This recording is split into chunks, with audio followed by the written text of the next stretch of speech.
Hi everyone, welcome back to 33 Founders. Whether you want to learn a little bit of Spanish, find a dog sitter, or even a plumber, this is the episode for you. I'm here with Marco Zappacosta today, who has solved your problem with his company Thumbtack. Thanks so much for being with me, Marco. Yeah, thanks for having me. So with my introduction, people are probably pretty curious about what Thumbtack is.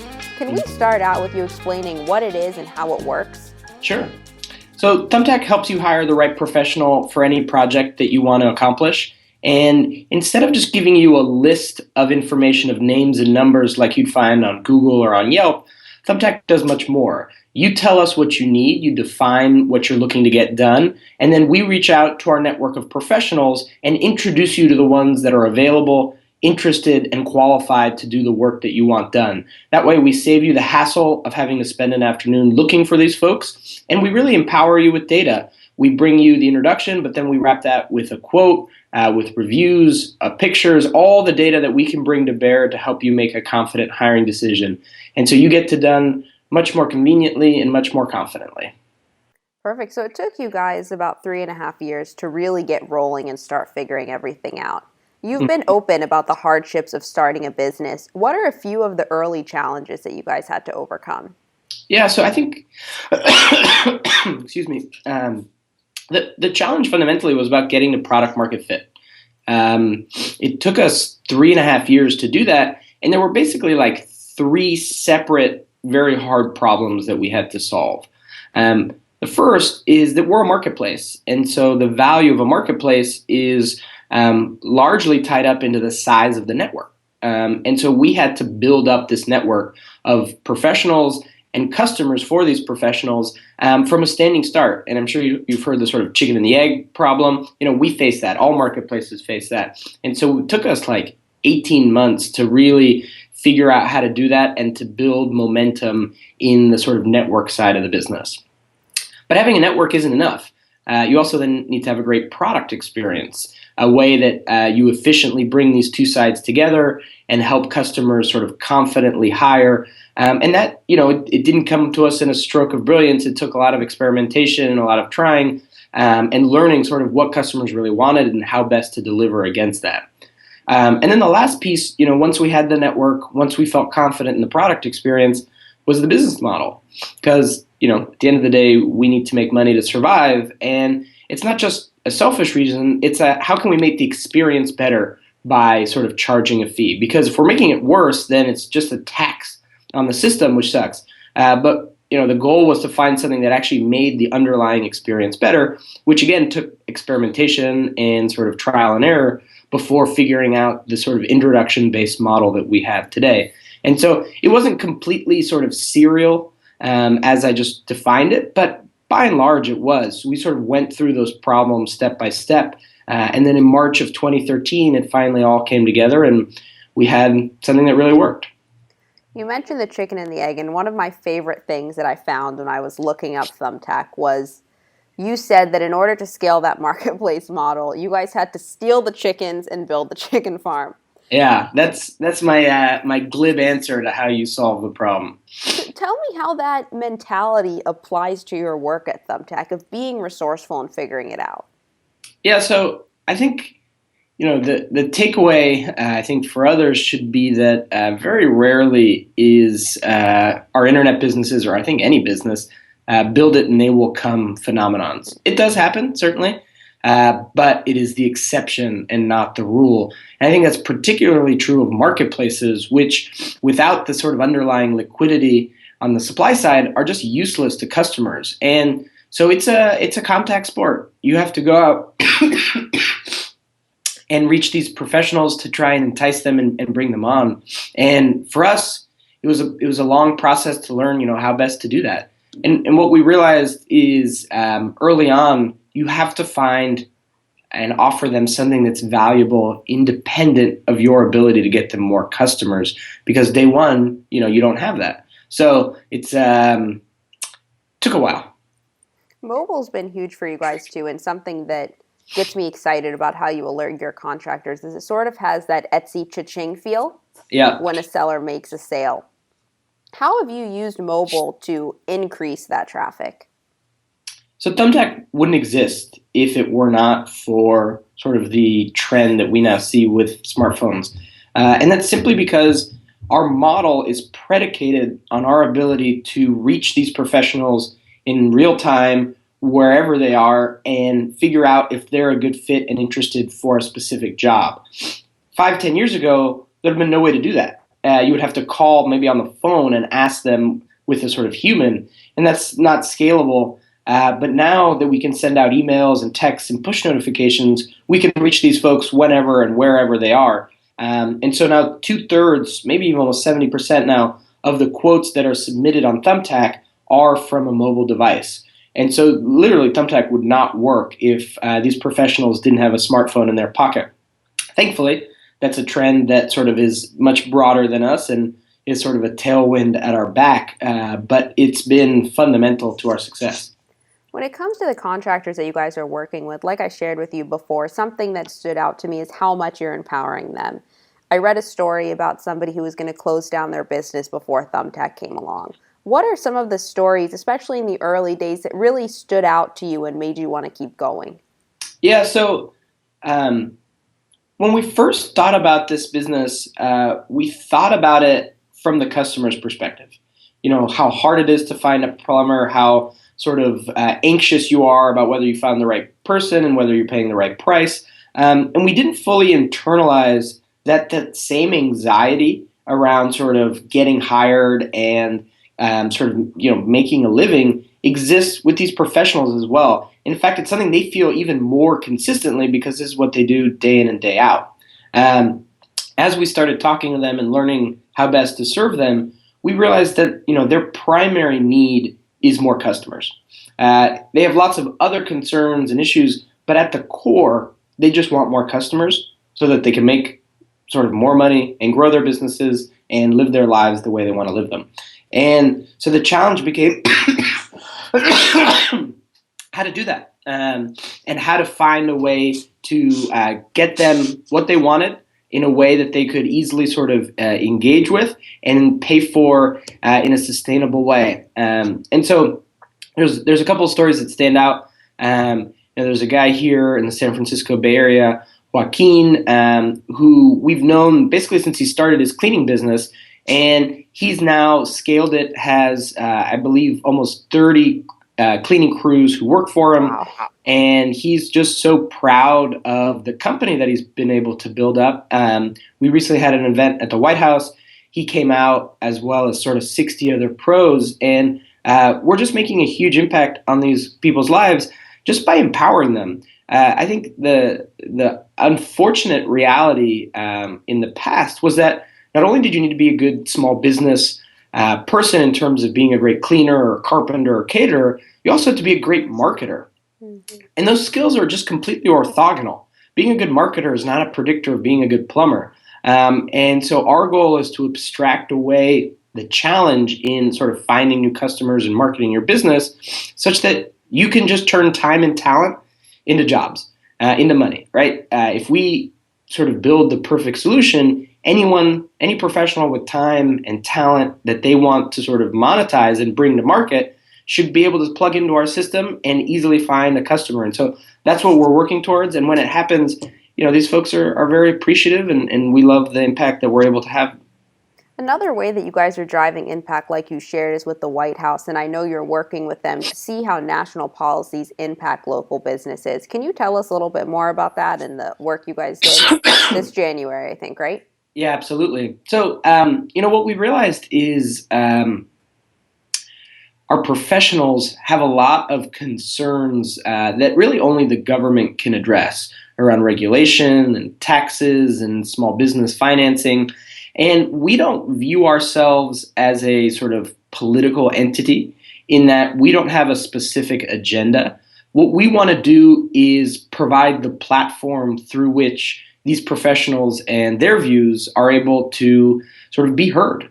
Because look, any one plumber, any one contractor is going to struggle to get their voice out and to be heard by the powers to be. But when we can show up and say, hey, we have aggregated the feedback across hundreds of thousands of professionals, here are 60 from your district sort of in your office, like, you're going to pay attention. And so that's how we see our role in this as an advocate for their views and as a platform for their voice. And a couple of things we do is, first is the events as I described. Another thing we do is we publish data. We have a small business friendliness survey that we run every quarter, which basically gets our professionals' views on how their states are doing with respect to taxes and licensing and healthcare and all the things that matter to a small business. And we just publish that out, and we try to sort of get states called out for being great or called out for being lacking. Similarly, we're in the process of building up a small business sentiment index. How are these people feeling? Are they optimistic about the future? Do they plan to hire? Or are they pessimistic and they view their sort of revenues as declining? It's shocking, actually, that despite how big of a percentage these folks are of the economy, statistics tend to be pretty thin. And that's simply because it's such a fragmented industry that it's expensive and sort of hard work for people to pull this industry really at scale. Thankfully, we have that scale. We have these relationships. And so it's very easy for us to throw up a survey and say, hey, give us 5 minutes and tell us how you're feeling about your business, and run through our questionnaire. And we can pull that all together and build an index. And now sort of policymakers and journalists are much more aware about the state of small businesses than they otherwise would be. Right, so I want to shift gears for a couple minutes and talk about your team. Mm-hmm. I know that the key to Thumbtack's success lies in the business model, and you've shared it so many times before, so I want to talk instead about how you've prepared and led your team to make so many different pivots over the last 6.5 years. Yeah, so I would correct you slightly and say that I think our core success has been due to our team. One of the great successes that they enabled was to figure out this business model. And I think what it comes down to is really two things. Hiring great people, working really hard to find incredibly capable and ambitious and curious folks who fit in and do great work. And the second thing is about empowering them with a very specific vision of the problem we're solving. We don't have all the answers, but we should have a very clear idea of where we are trying to get. What does the world look like ideally once we've really figured this all out? And when you have that endpoint in mind, this world where customers can easily turn projects into accomplishments, then you can start working backwards. And you as a smart, capable person can start to say, hey, you know what? How can I figure this little bit of that out? I know what I'm working towards. How can I make it easier? How can I make it faster? How can I make it more efficient? And when you have smart people and you give them time, they're gonna figure stuff out. And so I think it's just about being very clear about where we're trying to go and the problems we're trying to solve. And that's been an iterative process. It's not like 5 years ago we had sort of exactly the crisp vision and strategy documents we have today. But over time, you just sort of keep adding layers to it. You keep saying, okay, here's the endpoint. Here's what we know is the main drivers. Within those drivers, we're focusing on this one for the time being because we think that's the most important. Here are the various tactics we believe can sort of affect that underlying driver. And now let's staff teams against those and let them run and let them figure it out and be smart and be creative. I love how you mentioned that you let them be creative with that. I just read a great blog about how companies should really empower their employees to take on side projects or to tackle side projects with a stupid mentality. So not saying like, let's go crazy and not think about anything, but to not measure anything by data, to sometimes follow your gut, to really try to figure it out. How do you instill that in your culture? So I think you sort of alluded to something. You kind of set up the dichotomy as being sort of creativity on one hand and data-driven sort of on the other. I think that's actually a false dichotomy. In my mind, the data never tells you where to go. It tells you if where you got was where you intended to go. It's a backwards-looking tool. And in my mind, it's being rigorous about measurement and assessment and just generally quantifying your effect that you can really let people be creative and you can really unlock it. Because you can come to me and say, hey, I've got an idea for how to get more reviews for our professionals. Great. That's clearly a great idea. More reviews are better. And so because we have measurement in place, you can go try it. And it's not about me judging your effort or anybody else at Thumbtack judging your effort. It's about whether the data says you were right. And so in my mind, that's all about sort of empowerment and letting the customer decide in some ways what's right.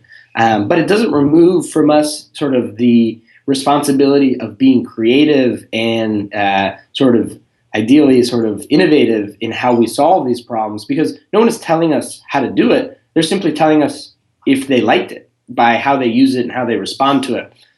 So I think that's been the most powerful way, where you create sort of where the customer's the boss, right? And if they're happy, then you were right, and if they're not, then you were wrong. And it's not about you, and it's not about me. It's about them.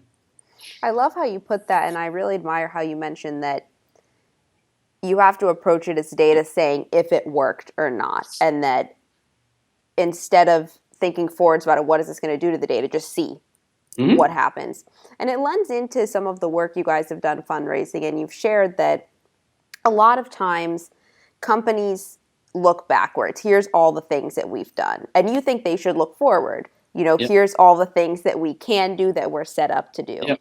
You guys hit the pavement hard in the early days, and it was difficult getting in your Series A. And then obviously you guys just closed back in August $100 million fundraising, which is pretty spectacular. Run me through that journey from the early days. Yeah. So there's kind of like a couple of phases of fundraising. At first, people are really betting on you, and they're betting on the vision and sort of the early traction, because that's all the proof that you have. And the later stage you get, the more the sort of spreadsheet sells the business, because it's not about a story necessarily. It's about something that exists and then a narrative of how that's going to persist and grow in the future. So like the ratio of like vision to metrics that you sell like evolves over time. And what I mean by sort of not looking back and sort of looking forward, and as a lesson we had to learn, was that I think often founders get caught up in what they've done and being like, hey, look what we did. We made it to this stage. Now we're ready to raise more money.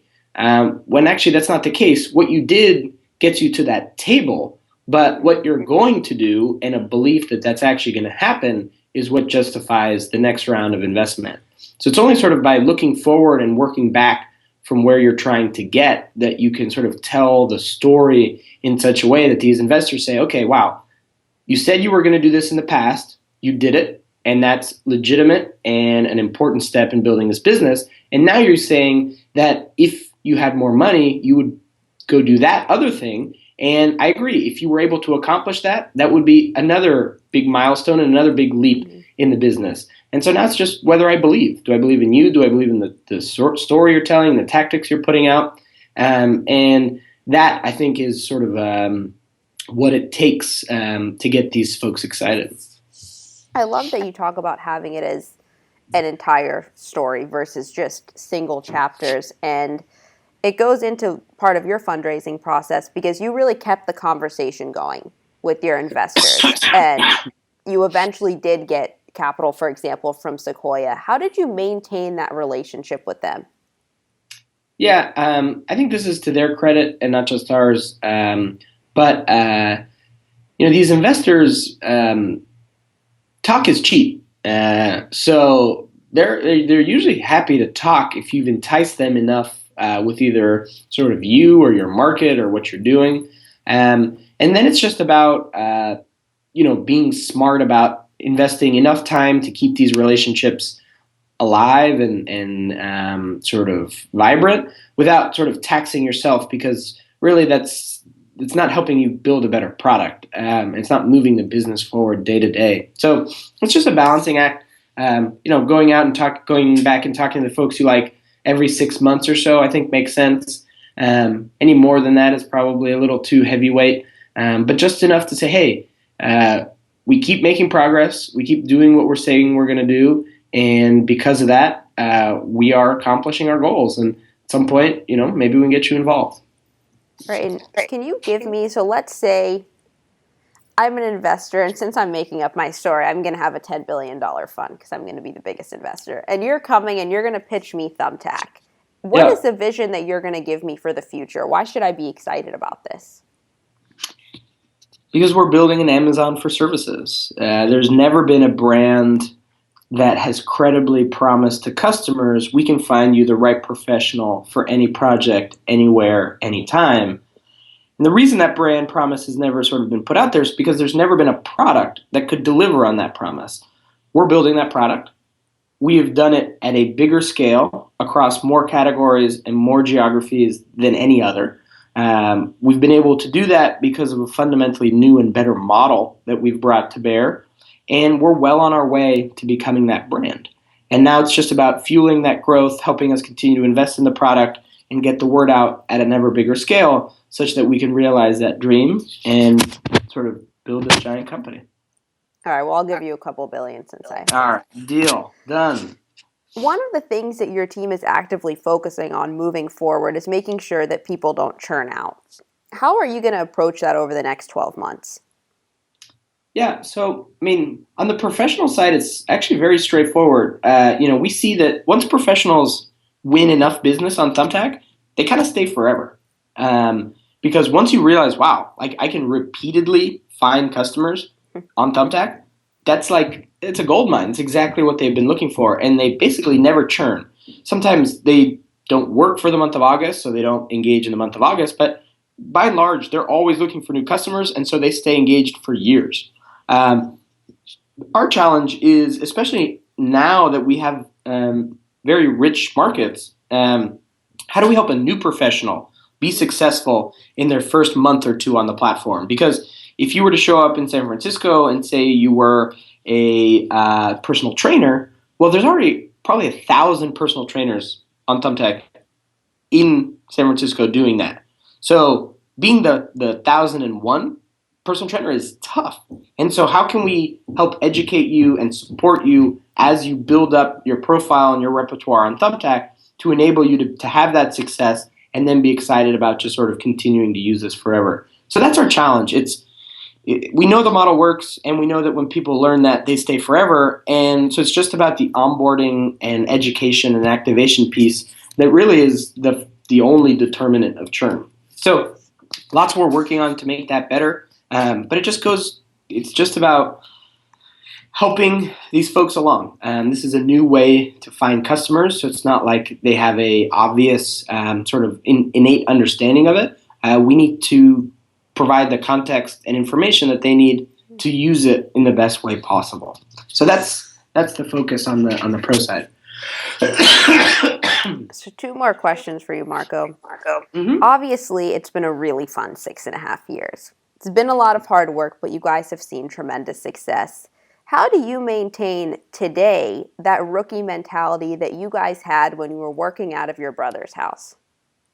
Well, I still feel like a rookie, so it's pretty easy. So I think a benefit that we have, and I think all first-time founders have, is in some ways like just being naive. And being naive has the benefit of forcing you to rethink things from first principles, because we don't know how to do it. We've never done it before. We've never seen it before. So we don't have like a template to just copy paste here at Thumbtack. And there's times where that slows us down because we should just take something off the shelf and get back to work. But most of the time, I'd argue that it's a benefit because we bring sort of a fresh approach and a sort of willingness to just reinvent stuff simply because we don't know any better. And that's, I think, true in the product we're building, but also in the organization that we're building. It's like I've never worked at a big company, so I don't know what that means. And so when we think about sort of policies or HR things, it's not like we're just doing what's been done. We think about, okay, what are we trying to accomplish? What's the goal? What do we think the best way to accomplish that is? And does that sort of line up with our values, and does that fit with our overall approach? So I think, it's a cost in many ways, but being naive is also a benefit, and it helps sort of keep that fresh approach.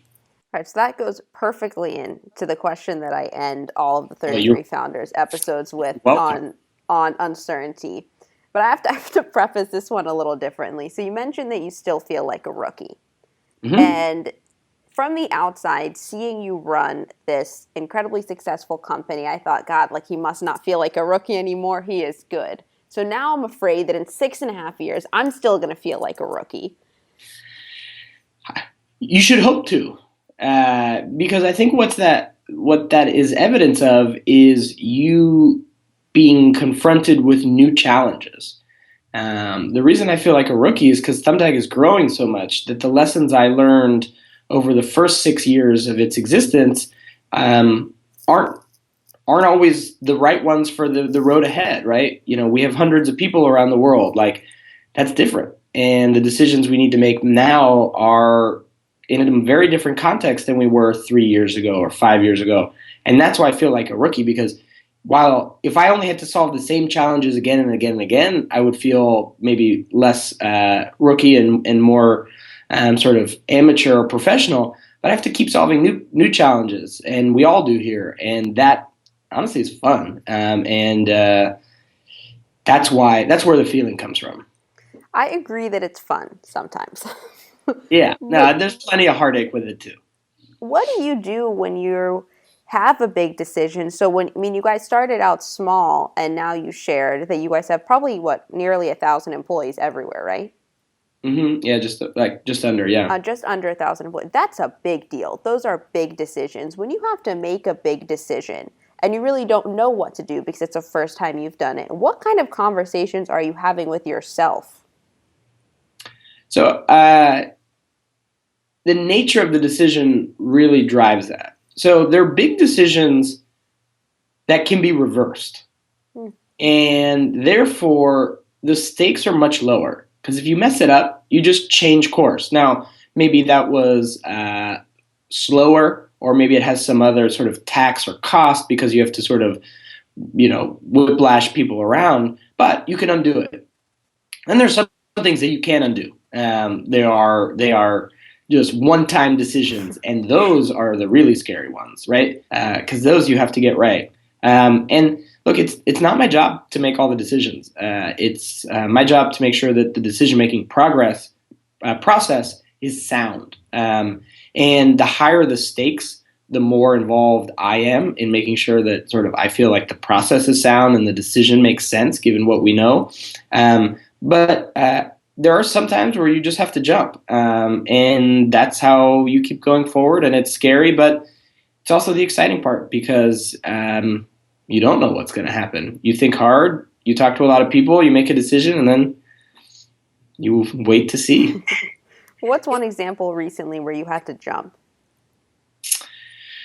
Um, so I think like the decision to like hire a few execs from the outside was kind of like it's reversible in the sense that these people could potentially be let go and you find somebody else. But once you sort of say to a team, "Hey, we're going to bring in a leader from the outside," that's a big step, and it's one that's fraught with anxiety and nervousness among people internally because they're happy with the way things are and they're excited about the team, and change is scary and a new person is scary. And so, the decision to sort of say, yes, we need to do that. And we're going to bring somebody in from the outside is not a casual one. And it's something that as we've scaled has become necessary in certain regards. But that one is tough. And sort of helping manage that process and get people excited about it and feel good about the outcome is it's been not straightforward. So looking ahead then, let's say we're sitting here, it's 5 years from now. Where do you want to be? So I think we should be top of mind for customers all around the country whenever wherever, however they need to accomplish something, they think of us. I think success is when people look back and say, man, how the hell did I hire a plumber before Thumbtack? I can't even remember. It sounds impossible. That to me is success. And I hope that, maybe not with everybody yet in 5 years, but with a lot of people that is how they think of us. So I want to get them started doing that. Before we close, can you share how people can start using Thumbtack and stay up to date with everything you guys are doing? Sure. So as a customer, you can just go to the website or download the mobile app, thumbtack.com or Thumbtack in the App Store. And sort of whenever you have a project that you need a professional's help for, be it planning a party, fixing something around the house, getting in shape, or helping your kid learn something, we can connect you with the right professional to do that. And so try it out. It's free. And, you only need to hire if we found someone that you're confident in. Perfect. Thank you so much, Marco. Thank you. This was great.